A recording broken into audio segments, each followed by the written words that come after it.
So I don't know how long I have, or how long you have, because I think it has been a long afternoon for you. So I can zoom in on payments or go in metaphorical mode with car driving. Perhaps I go for that, just. And if it's too long, you'll tell me. Well, I would say that, and my subject was security, payment, security, and convenience. So I tried to comply with the subject. So I would say that security is a must in our modern societies, in payments like in any other fields, health, food, transport, and even war. At least in the area of payments, life is normally not at stake. What about convenience then? I would say, well, without convenience being an absolute must, it is a quality we all usually look for, to be associated to a good, a service. Yeah. In an ideal world, I would say that any act, good or service, would be both secure and convenient. However, at times, concessions have to be made and balances have to be struck. I want to take my metaphor on car driving. I mean, some of you, of my age or older, might remember when safety belts first appeared in cars. I mean, you had those loose straps and all around the seat. And then it took ages. I mean, I was not driving at the time, it was my father. It took ages to put the belt on. And the old habit of driving without a safety belt died hard. The situation started improving as a result of road prevention campaigns, but I guess most probably as a result of a higher convenience brought by self-adjusting or automatic safety belts, which I think either Volvo or Mercedes was a pioneer of. I don't like Formula One anymore, but if you have been watching Formula One a bit in Spa, for instance, you see that the drivers, they wear what we call a 5-point belt, pretty cumbersome to put on, and not an automatic belt. Why is it so? I mean, my belief is that because of a disproportionate level of risk related to Formula One, that implies that security takes precedence over convenience. At the same time, you might say, well, if Formula One pilots don't drive those cars on a daily basis to go to the supermarket or bring the kids to school. So, well, enough with metaphors. The consideration we face in the area of payments are not too different, however. Payments require convenience, certainly from the consumer viewpoint. And I would bet that convenience was probably the main reason for the success of cards, or even checks in France. I mean, we like checks a lot in France, although they were most inconvenient and costly for the banks having to process them. So at the same time, no one wants its money to be put at risk. And we know as regulator that this nevertheless may happen or actually happens. I mean, my predecessor from MasterCard said so. I mean, we don't know what the next fraud will be, but we know that there will be fraud. So our role, as a regulator is to ensure that this risk, this fraud risk, does not materialize, or the least frequently possible. So now coming to PSD2. The mantra is PSD2 is about bringing about more competition, safer, more efficient, and cheaper retail payment services to the benefits of consumers, will be offered more choice.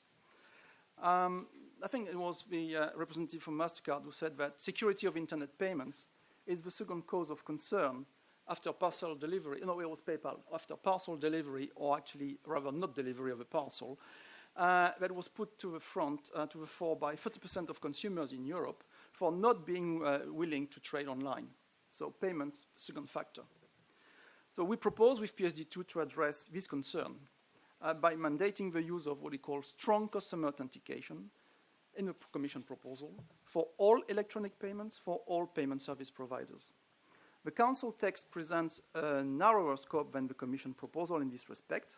For them, the concept of strong customer authentication should only apply for online access to one's payment account and for electronic remote payment transactions.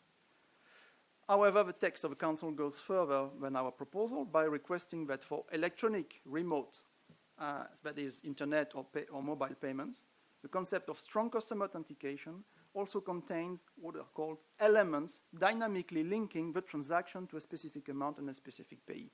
Those of you who live in Belgium and do bank online may be familiar with that concept when you want to make a payment, for instance, a credit transfer, you would have to log on your bank account using a one-time TAN for most banks, not necessarily all of them.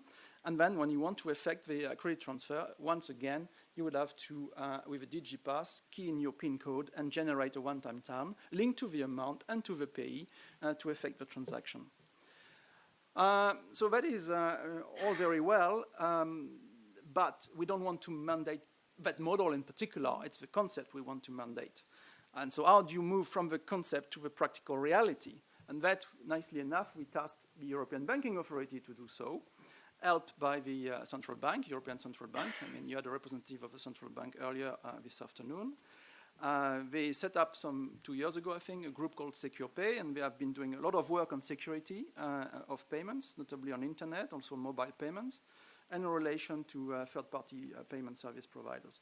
So EBA, in the context of the text that is currently under trilogue, would be mandated to draft regulatory technical standards in respect of 4 issues. What are actually the exact requirements of the procedure to apply for strong customer authentication?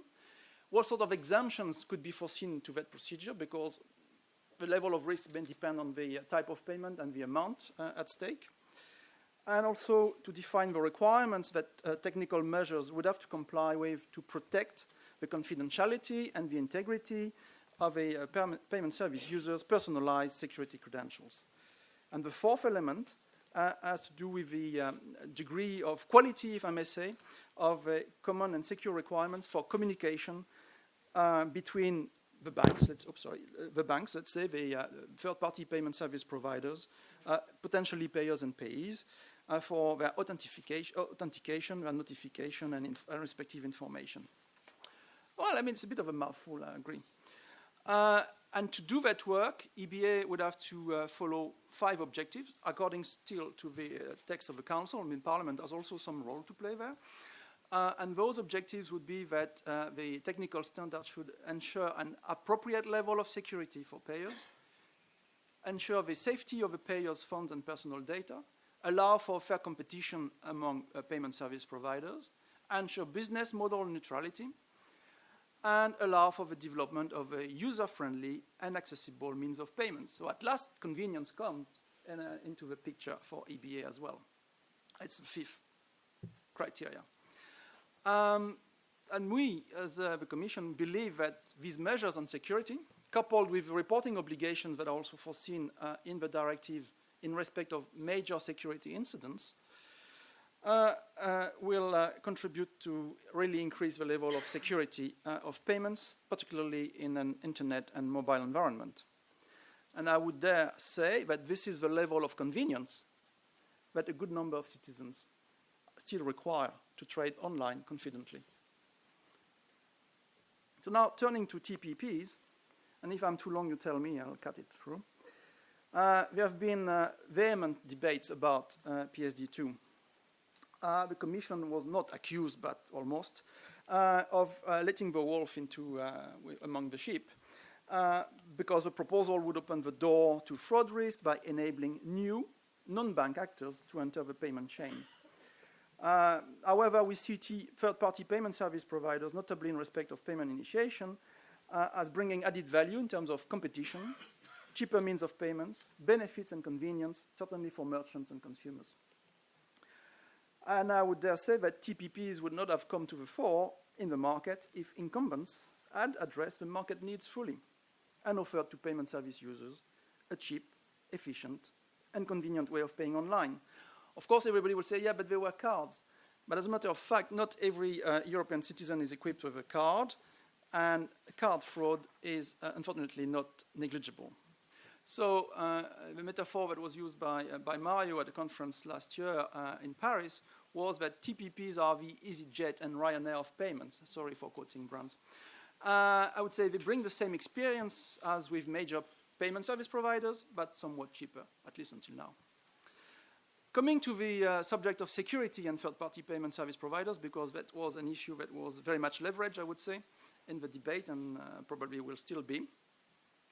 I would say that PSD will grant the third-party payment service providers the status of payment institutions, therefore with the same rights and with the same obligations as other payment institutions. So they will have to be licensed, will have to be supervised, they will have to abide by a number of requirements in terms of information and security. And if they don't respect those rules, then they could see their license cancelled, and consumers would have to be refunded, which is normal in case of fraud, which they would be liable for. So that's the situation, and I think it's an improvement on today's situation where those actors are simply not regulated. They are operating in a legal vacuum. So it was good that member states and also the parliament, member states and the council and the parliament approved the commission approach, that is to regulate those actors. So to operate, they will need to obtain information on the bank accounts in order to provide their services, because their core business is about processing a payment on behalf of a consumer, and as a consequence, some information is needed. But it is rather simple information. As Mr. X or Mrs. Y on his or her account for payment of amount Z to be executed sufficient funds? And the reply that is to be provided is yes, no, there are sufficient funds or not. So that's the only information that after PSD enters into force, PSD2 enters into force, TPPs will receive. So we don't see much of a risk here. And on top of this, for the time being at least, cross fingers, we haven't been aware of any massive or single fraud through the usage of TPPs, but let's not call for the devil.